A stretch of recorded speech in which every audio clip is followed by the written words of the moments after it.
Good morning, everyone. We're going to get started in a few minutes. Thank you for joining us for our Business as Unusual webinar. We're going to just wait a couple of more minutes, let a few folks connect, and then we'll get started.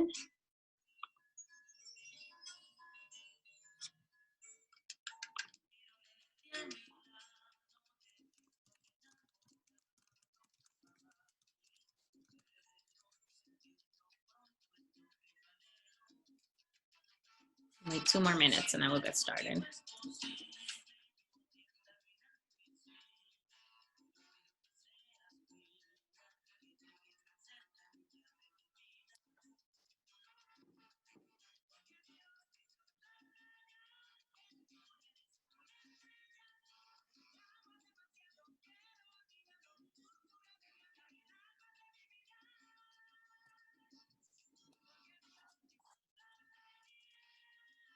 Suzanne, if you could let us know what type of trouble you were having,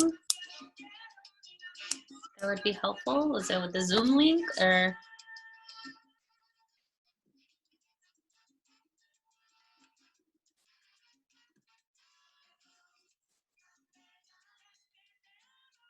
Carolina, you are connected. Welcome.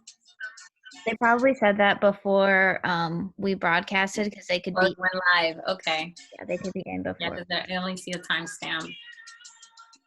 Okay. So by popular demand, we have a little background music at the beginning. So hope everybody's okay with my genre. I know last week we had a little debate on what type of music. So my DJing abilities are very limited, guys. This is all you get.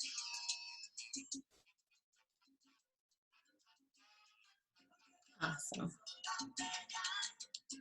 Okay. So the link was spinning and then it got relaunched. So that might have been just a delay on Zoom.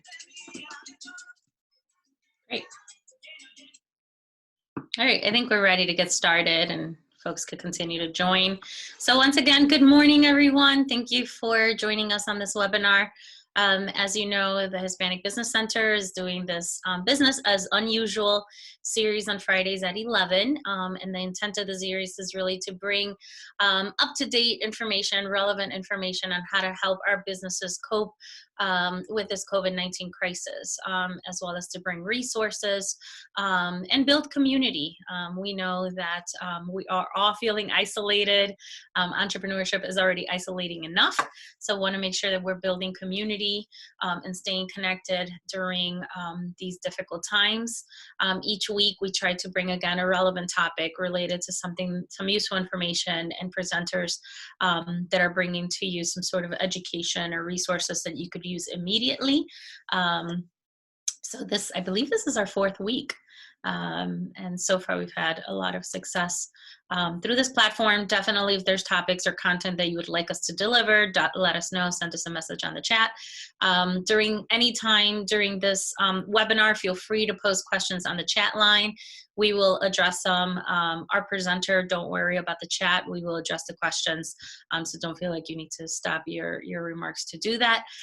We're really excited today to have one of our most valuable champions in the community and a great colleague and friend of mine, Danielle Sydnor from ECDI, who is going to talk to us about a lot of the local resources that ECDI is administering or helping or working on specifically. We know that everybody's kind of in uproar. We are trying to figure it out just like everybody is.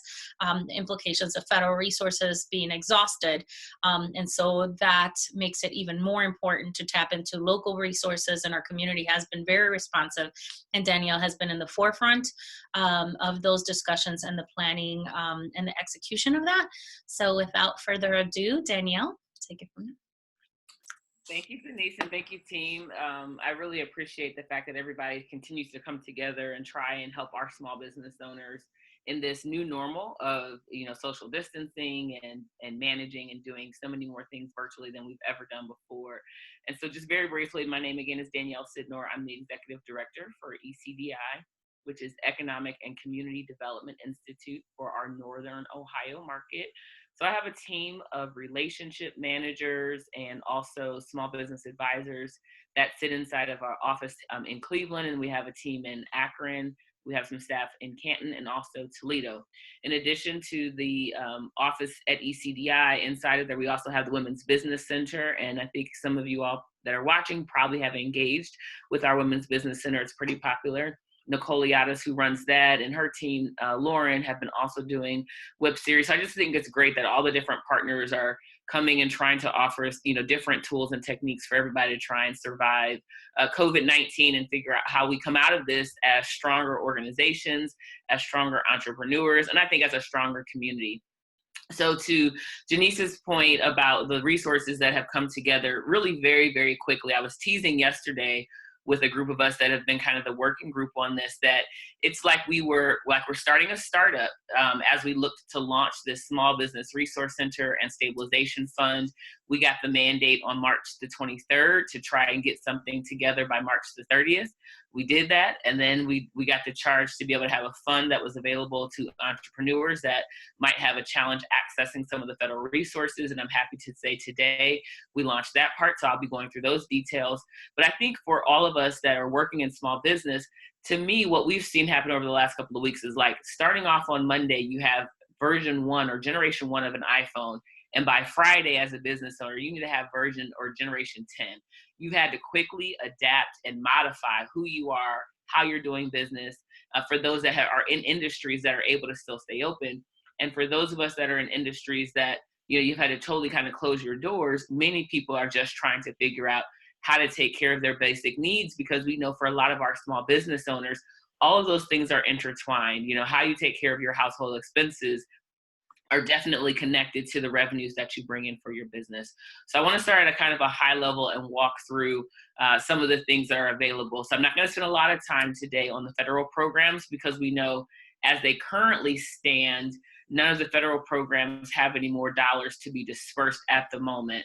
But I say at the moment because I know Janice's team through the SBDC is getting information. I feel like moment by moment, hourly, daily, on updates that are happening.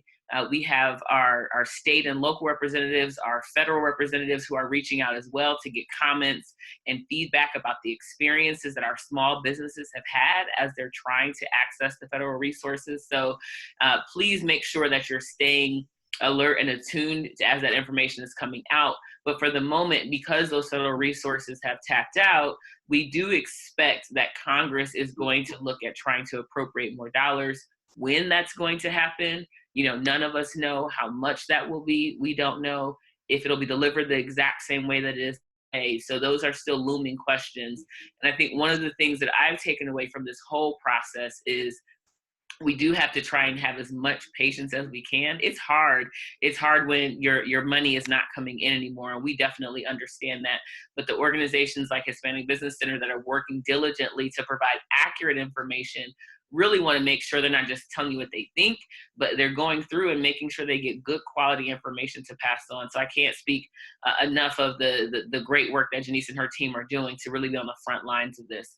But ultimately, the federal programs were designed to be the first line of defense in this pandemic, I would say, like rescue program for small businesses. And so there were some dollars available from a loan perspective that were designed to be more long-term amortization and how you would pay those back.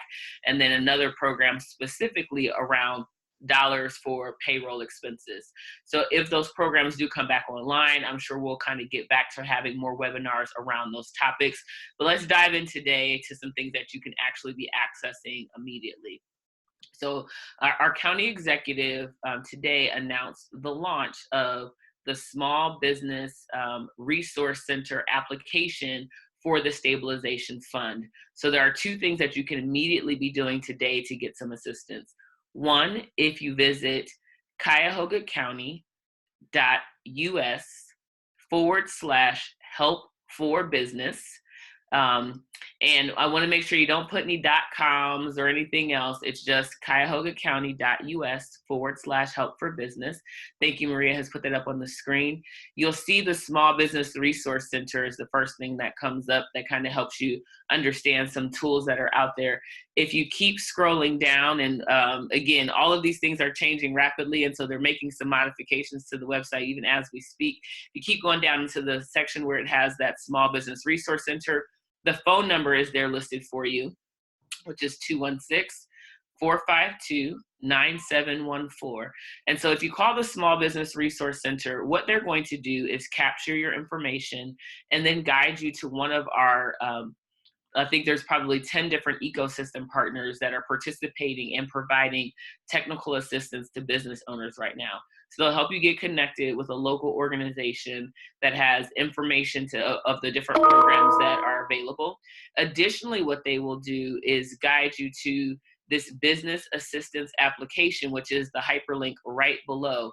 So if you're interested in the Small Business Stabilization Fund, which I'll give you more details about the fund itself, you need to go to the website and complete that application. That is the way that you will access the local resources that have been put together by Cuyahoga County specifically. So what are the resources once you go and click on the link? Number one, it is going to also try and capture information from you just about your business impact. What's happened to your business as a result of COVID-19? So it's about 21 questions. It'll take you about 11 minutes to fill it out. And we know that people are inundated with surveys, and we apologize for another application, but we really want to make sure we're gathering good information to help as many people as possible. But as you see Maria scrolling through the questions, it's very general information. You don't have to have your tax returns or things like that in front of you. We're not asking for that level of detail. We just want to get an idea of what type of industry you're in. The county has been very specific that they want to try and help the hardest hit businesses first. So some of those industries that were mandated to close by the governor early on, like our bars, restaurants, our personal care, cosmetology industries, we realize that they have been suffering from lack of resources for the longest, in many cases. And then we also realize that there are some small businesses that are actually still up and running right now, like neighborhood grocery stores and healthcare services, but they have a significant delay in how they're getting paid, and they want to still be able to provide those much needed services in the community. And so we're trying to take a holistic approach to making sure, again, we can try and get as many people as much help as possible. But after you complete the survey, what's going to happen is your information will be reviewed by one of our stabilization fund team members. All of the data that's collected will be utilized to make determinations on the grants. So I'm going to go through now what the grant eligibility. So this is a two-step process. When you fill out this application, you have the ability to indicate if you're interested in grants or loans or both. And based on the eligibility criteria, you will be contacted to inform you of your eligibility for that grant or for the loan. And I'm sorry, my system over here is slowing up on me. Let me just pull this up. But so for the basic criteria for the grant eligibility really is designed because there's a smaller pot of money for grants. We do realize that we have to try and get as much help to as many people as possible, because the smaller pot for grants, there will be less dollars available for grants. So the total overall fund is $4 million. There's $500,000 that's being set aside currently for grants. One thing that I will tell you is the county executives and his team are continuing to fundraise. And so there is a potential that there could be more resources available as we go through this process. But on the eligibility for the grant, so the first requirement for eligibility for the grant is you must be a small business between 1 to 20 employees. Okay, you must have less than 20 employees. And Maria, I'm going to send you this document while we're talking as well. If you want to be able to try and put it up while we're going, I'll let you be the techie. But 1 to 20 employees. So this is designed, again, for small businesses, because we know that there are only a smaller pot of money. Your business has to be doing less than $1 million in revenue in 2019. With the grants, you do need to be in business for at least a year. You must have a physical establishment in Cuyahoga County. If you're a home-based business and your business address is your residence, that qualifies as a physical establishment in Cuyahoga County. You must be a resident of Cuyahoga County to access the Stabilization Fund grants. 25% of your employees must also live in Cuyahoga County. Businesses also have to have a plan to reopen within 1 calendar year. So we're not asking you to give us the specifics, but we do want just a general idea. So if you're in a business that has had 100% loss of revenue, your business is totally closed. We realize for some people, they might have decided that I'm now going to transition into something else. I've decided away from continuing as a small business owner, and we don't judge anybody for doing that. We understand family dynamics and your personal financial situation a lot of times dictate the choices that we make. And so what we do want to do with the resources that we have is try and help as many people as possible who do plan to stay in business. And if you need some assistance with developing that plan, one of the things that will happen as a result of this process is we will connect you with different resource partners like HBC and others who can help you with that technical assistance to put a plan together to reopen and help your business recover. Additionally, your business must have experienced at least a 50% loss of revenue disruption from COVID-19. So we need to be able to distinguish between people who have, significantly exceeded business. Again, there are certain industries that are really booming right now. We know there are others that are definitely suffering.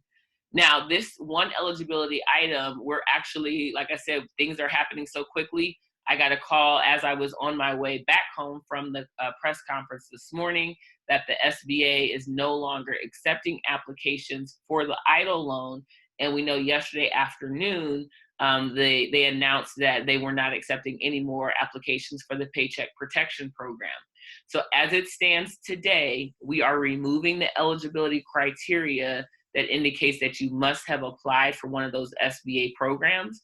When you go to fill out the survey, it will still ask you if you have applied, because we do want to have an idea if you may be able to get some additional assistance, but it will no longer be an eligibility requirement because we understand that people can't even go on and apply today. So that's subject to change because when the program comes back online, again, the reason that we're asking that is because we've talked to several small business owners who thought they would not be eligible for the program, so they didn't even try. And what we want people to understand is that for many of the resources that we have locally, because we have smaller dollar amounts to be able to give out than the federal government does, many people are going to need to be kind of stacking as many resources as possible to survive this. And so it's just good business advice for us to have make sure all of the people who are accessing this fund at minimum have attempted to try and participate in some of these other programs. Again, the following business types are going to be given preference, which, people in the service industries like restaurants, bars, personal care services, including cosmetology, hospitality, neighborhood healthcare, grocery stores, general contractors, and landscaping. The businesses in low to moderate income census tracts will also be given a preference, but all businesses are eligible to apply. So if your business is not located in a LMI census tract, you would still be able to do this so long as it's in the county. And finally, the businesses that are ineligible would be anybody that has $5,000 or more of unpaid real estate taxes that they owe to Cuyahoga County. So not if your taxes are coming due and you're about to pay them, but if you have a delinquency with the county and you're showing as, owing.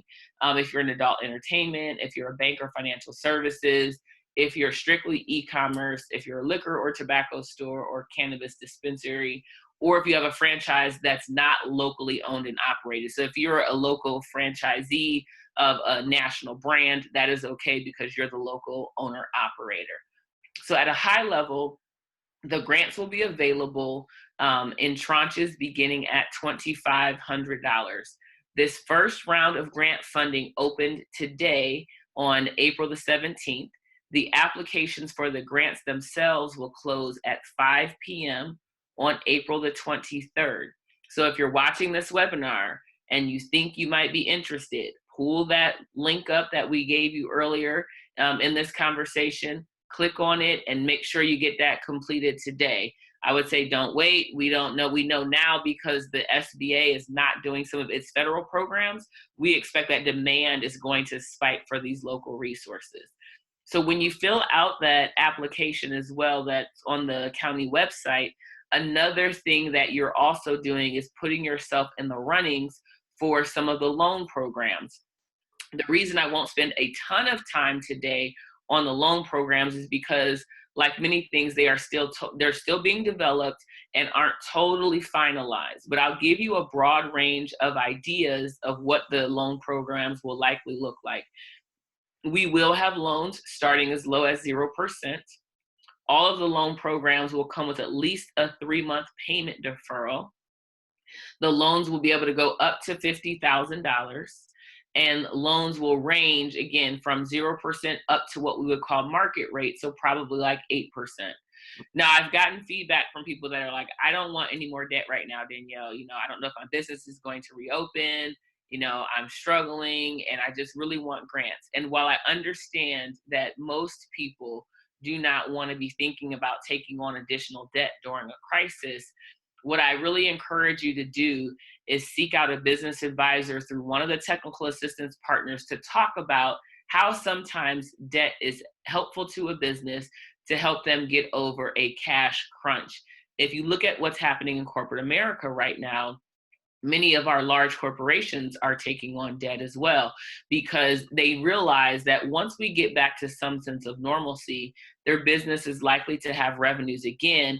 But the biggest challenge for all of us today is trying to determine how long this is going to last and what that long-term financial impact is going to be.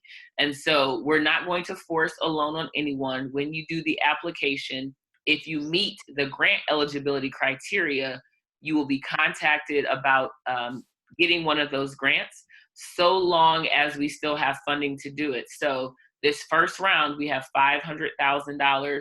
Like I said, it opens today. The grant application closes on April the 23rd. So please get in there as quickly as possible. And then if we do run out of the $500,000 that we have immediately available for grants, we will contact individuals about the loan programs. So I want to pause and just see if this might be a good time to open up for some questions. I know I see some chats in there. I can go on into some of the more details of the loan programs, but just want to see before we go too far in if there are any questions about the grant eligibility and navigating the website to get access to those resources. Thank you, Danielle. So I don't see questions related to the grant program. There are some questions.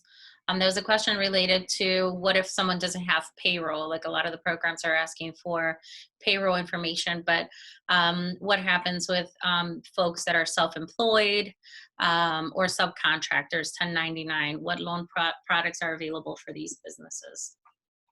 Yes, so specifically with the county's program, self-employed people are eligible to apply. And I always tell people, if you're self-employed, at least count yourself as the one employee. Sometimes we see that on applications when people say 0. Well, if you're the only employee of the business, you are an employee, right? So we got to make sure if you don't have any other people that work with you, you count yourself.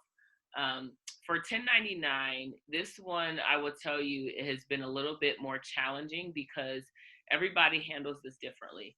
There are many people who set up at minimum an LLC, and then they run all of their 1099 activities, through a single LLC. And so they may be a freelancer or a gig worker in the gig economy, a consultant, or, however you might be getting 1099s. And rather than doing it just like as a sole prop, they set up an LLC. And so because all of the programs that are currently available do acknowledge at least single member LLCs, then individuals that are primarily receiving their income through 1099s often are able to access the programs through that route. So it does depend upon your business formation type.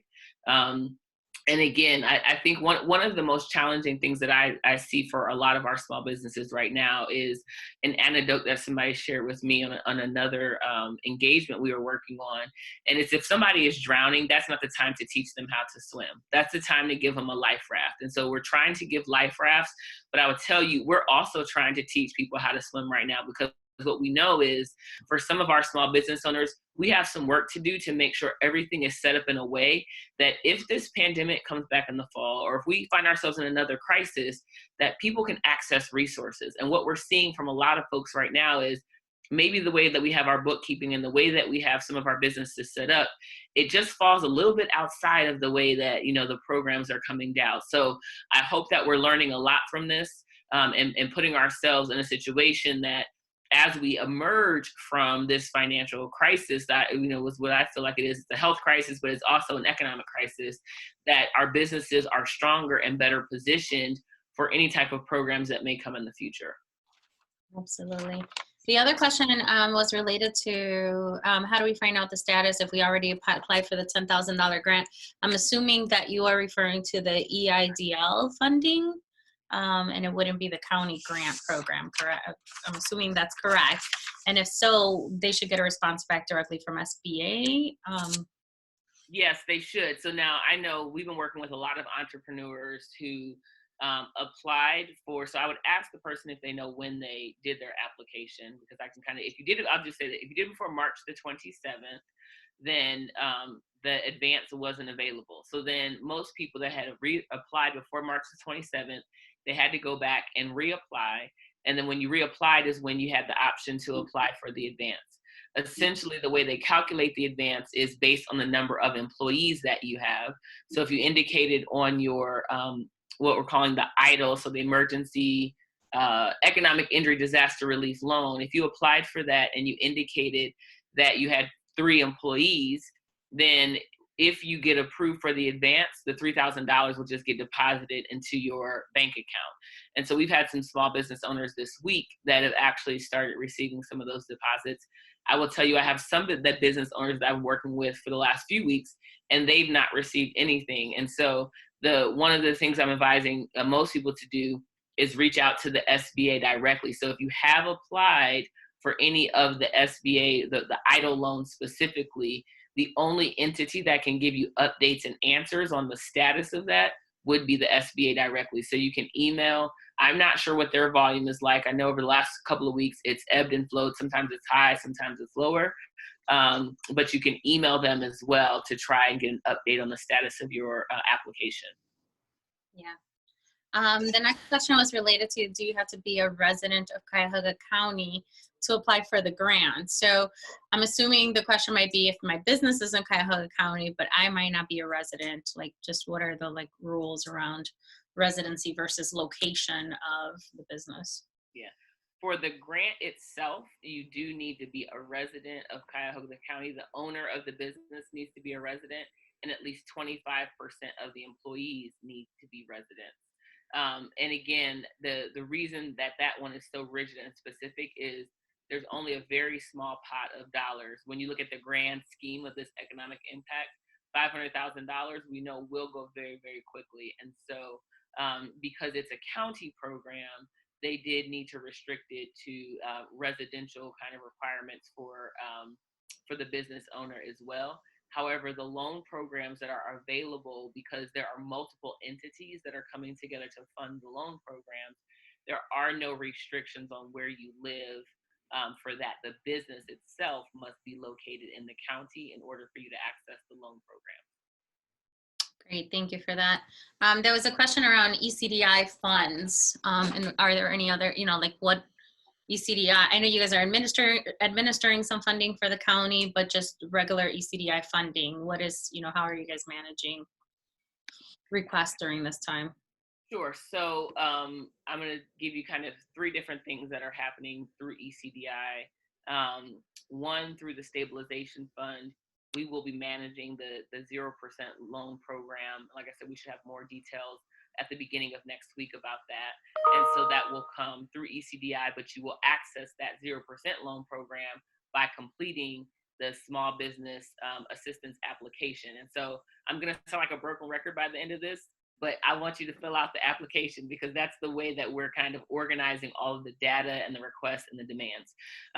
So the terms of the 0% loan are still being worked out, but it will be at 0%, I can tell you that, and we'll have at least 3 months of deferred payments. The other program that ECDI already has in place is our recovery relief loan. And so that is a loan we can do up to $20,000 for a business that's never been a client of ECDI before. And we can go up to $50,000 for a client that has been a client of ECDI before. And so the terms of that loan are a 6-year loan at 6% interest. And the first 3 months of those payments are deferred as well. And so what we have found is that, there are some individuals, I think, that find themselves not able to access some of the federal programs that have found those programs to be helpful. We are an SBA intermediary, so that does mean that similar types of eligibility requirements are in place. One being you can't have any past due child support. The credit score minimum for ECDI, unlike maybe when you go access programs from the bank, our credit score requirement is 590. You definitely can't have any outstanding obligations to the federal government because we're an SBA lender. So if you defaulted on a federal student loan or defaulted on a federally backed mortgage, that would make you ineligible. However, I want people to be applying through the application because when we reach back out to you, if you have some of those eligibility issues, one of the great things, as Janice mentioned, this is a community-wide effort. And so there are other lenders that are going to be having resources through the stabilization fund that will not have some of those eligibility criteria that we do because we have dollars from the SBA. And so we're really trying to help connect people to the best lender. Even though ECDI is the hub for this and we're the ones helping to administer, we know that we've got to be connecting people to whatever partner can get them the dollars. Thank you. There was another question related to assistance for a property that I'm assuming says that property taxes are about $80,000 per year, hotel located in Middleburg Heights. I'm not sure if the question is related to needing assistance with payment of taxes. Is that an allowable expense? I'm not sure if that's a question or not, so I'm just making that assumption. Feel free to, yes, okay, the question is assistance with property taxes. Yeah, so I definitely can get you connected with some of the county partners. I don't know if the county has put in any relief programs yet for taxes. I know, the governor has obviously asked landlords to provide relief, and he's asked the banks to in turn also provide relief.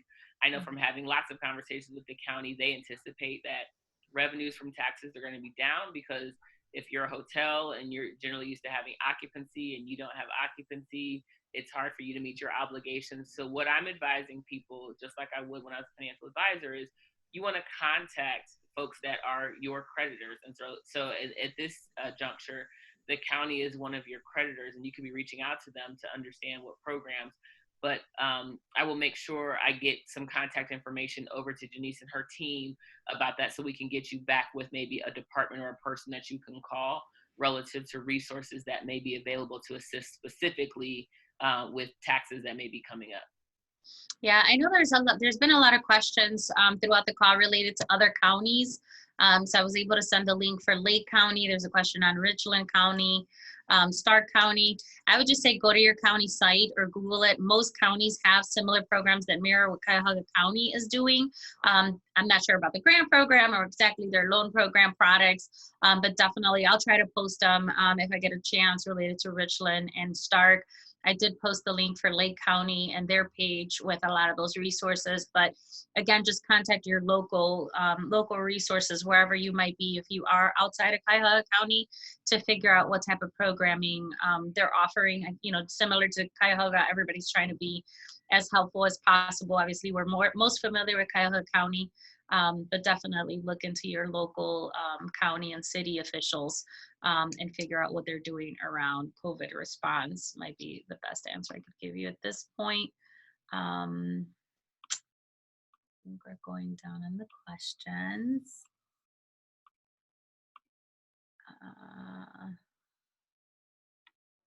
I know. Where do we find money available, local funding under the same, okay, Richland, the Richland question, we got that one. Any other questions for Danielle related to any of the county programs? You know, the city has their own program as well. Yeah, So again, there's information is coming up on a daily basis. We're all trying to do the best, and our teams, our staff are doing a great job trying to also keep up with the changes we're having on a daily basis. But, you know, we all need to kind of keep our pulse on this kind of ever evolving. Any other questions? I would just say one more, Denise.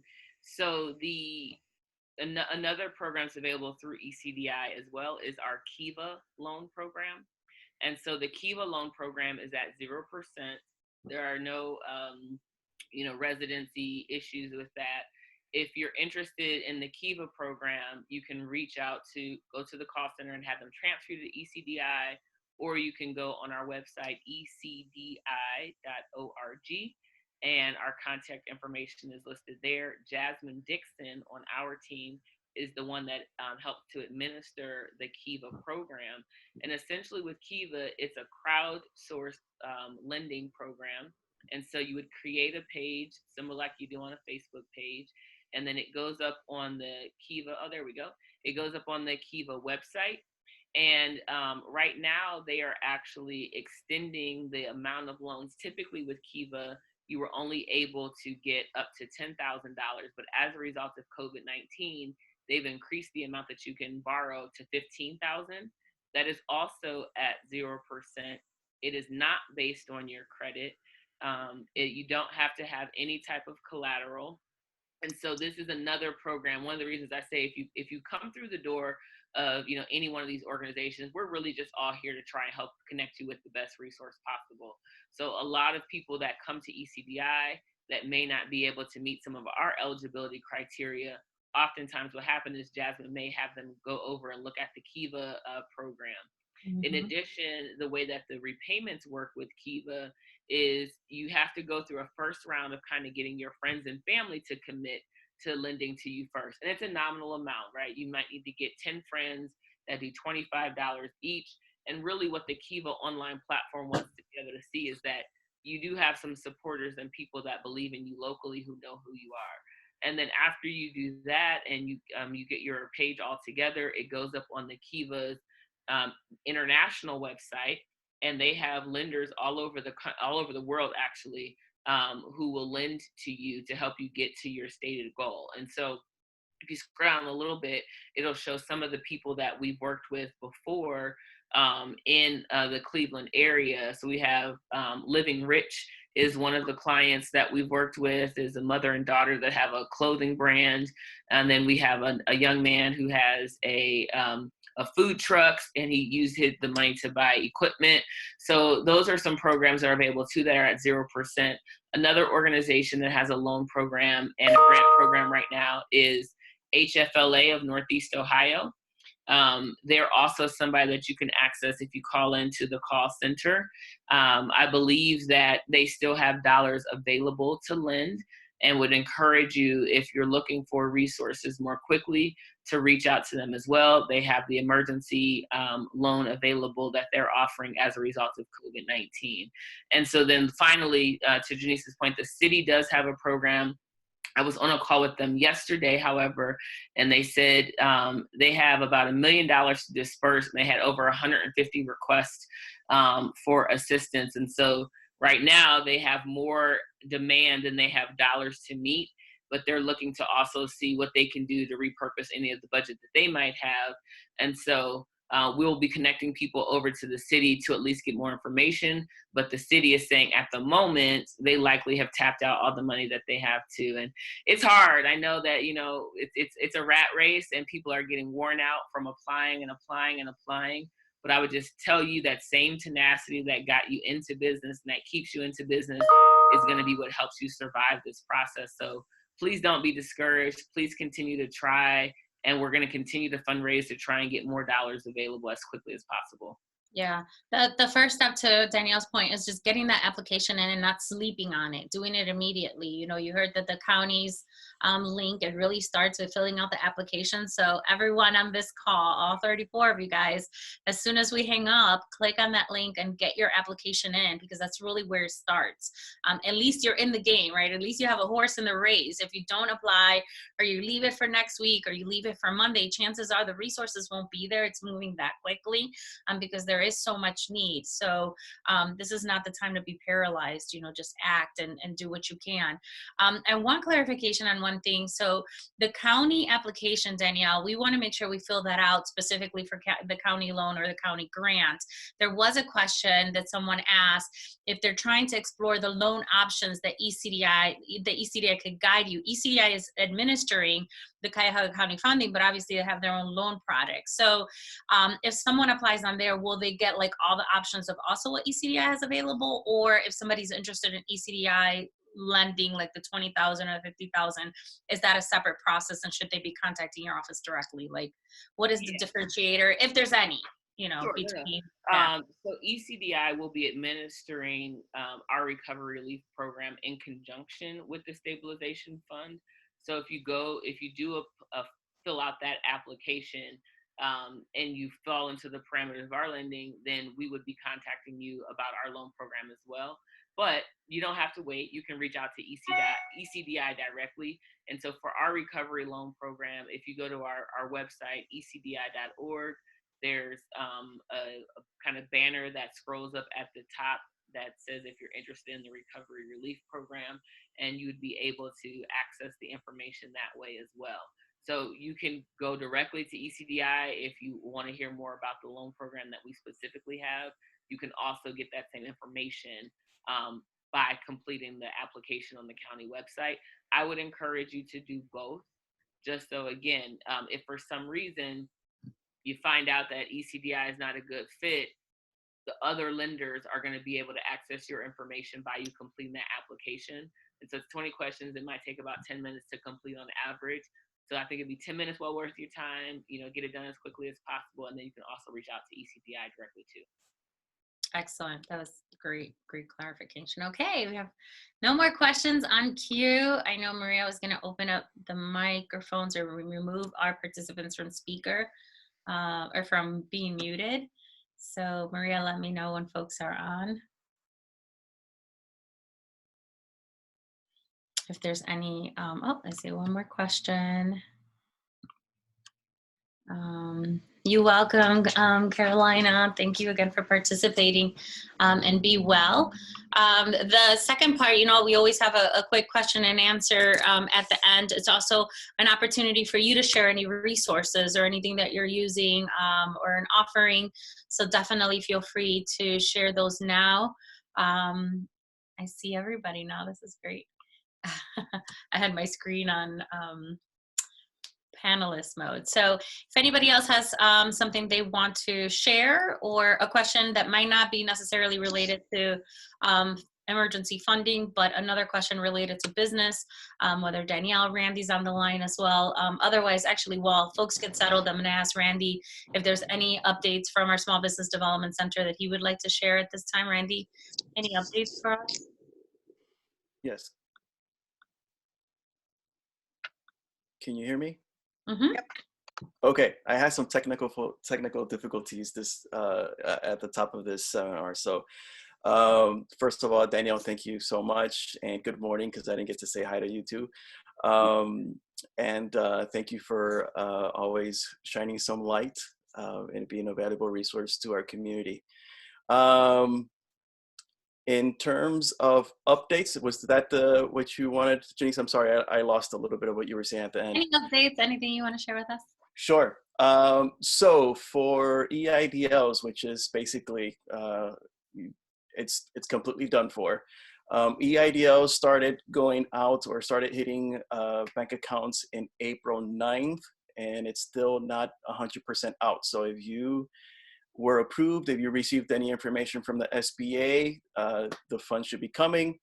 But the funds are completely depleted at the moment. In terms of PPP in the state of Ohio, 38,016 businesses applied or have received funds so far. much more have applied than that. And so 10.37 billion have been dispersed. So that means that 2/3 of the total PPP at the state of Ohio has been depleted. The funds are completely gone because there's more than enough people who have already applied. Nonetheless, right now, and I said this in the last couple of webinars, the U.S. Senate is working on an extra $250 billion on the Paycheck Protection Program.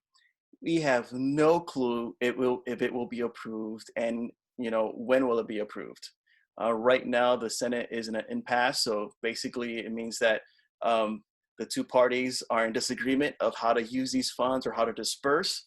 But that is what's going on. If the 250 billion are approved, well then obviously the people who are already queued up, who already put their applications in, will be contacted, or their applications will be reviewed. Remember, this is a first come, first serve basis. So those are my updates at the moment. You guys already heard from Danielle some of the local products and services that are available. Take advantage. Just like the EID on the PPP, don't wait, don't sleep on it.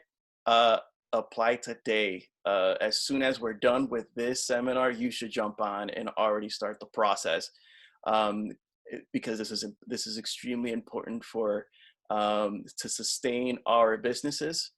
And so, excuse me, I strongly suggest that you start the process immediately.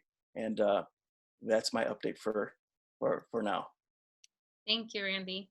So we've had 203 applications already, and it just opened at 9 o'clock this morning. So. Tell you guys, and especially the grant funding is limited, and we all want grants, right? Nobody wants loans.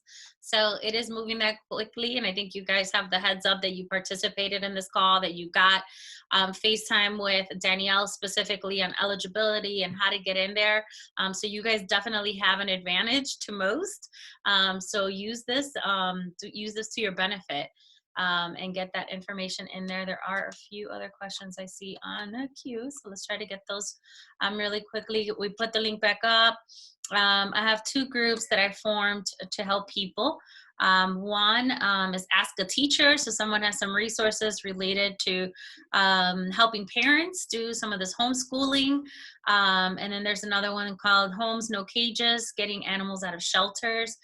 We currently have some generous folks who are willing to donate pet food and others in need. So obviously if you need help for pets, or I know a lot of you guys are connected to the community and helping folks provide resources. So here's two resources.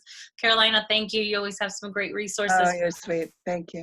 Yeah, no, we appreciate it. So again, related to homeschooling, folks that are now becoming teachers. I'm glad my boys are grown. So my hat's off to you, homeschooling parents, and definitely making sure that animals are well taken care of. So thank you for those resources. The hotline, as Danielle mentioned at the beginning, the county's Office for Small Businesses Board and is on, and all of us are part of that. So obviously they will try to refer you to the appropriate business partners. From the HBC side, actually this week we ramped up our ability to answer our phones. We've added 2 additional staff members to be able to answer phones. I think at the beginning it took us a minute to figure it out. We were still just scheduling appointments, and there was a level, a little bit of frustration on the callers wanting answers immediately. So now all of our staff members have shifts. And we're able to, if we're not able to transfer the call immediately when it comes in from the hotline, or if you just call our number directly, either way is fine.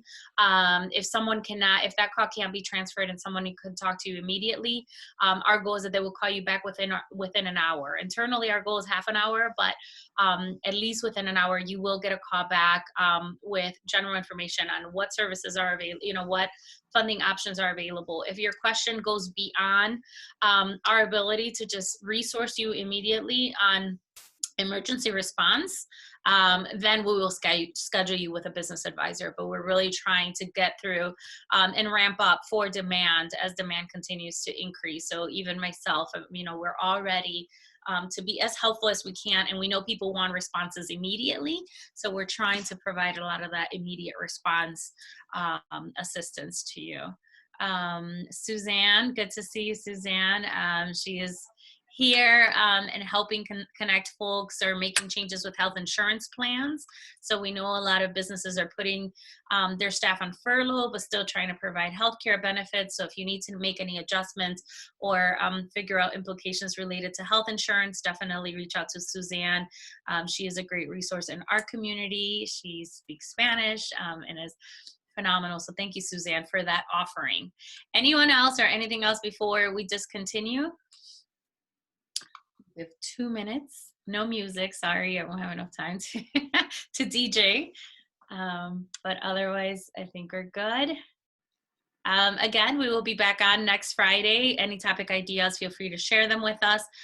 We'll be announcing early next week who our presenter will be. Danielle, thank you so much, not just for being with us today and making the time. I know your day has been super crazy, but for being such a champion for our communities and our small businesses and all the work that you and your team are doing. We truly value it and appreciate it. So thank you for being with us this morning. Thank you, and thanks for hosting this. This is very helpful. Thank you. Well, everyone be well, get to those applications and reach out if you need any help. We are all here for you, ready to help. So let us know if you need anything. You guys have a great weekend. Hey, can you hear me? Oh yeah, we got someone, sorry. Yeah, hey, sorry about that. Is any of this available to review? I got here like a half hour late and I got most of it, but I wanted to get all of it. Yes, absolutely. If you registered for this conference, you will, it's being recorded. So you could go back and listen to the recording. Usually right after this, you will get an email. Maria, can you clarify? Yeah, they'll get an email sometime today. There's going to be a link on YouTube, and I'll share the links that were also shared in the webinar. Yes. So you will get the links of all of the resources that were sent along with the recording of the webinar so you could listen to it at your computer. Okay, sounds good. Thank you very much. Thank you all. Have a good one. Take care. Bye-bye. Bye, guys. Bye. Take care. We get on the business.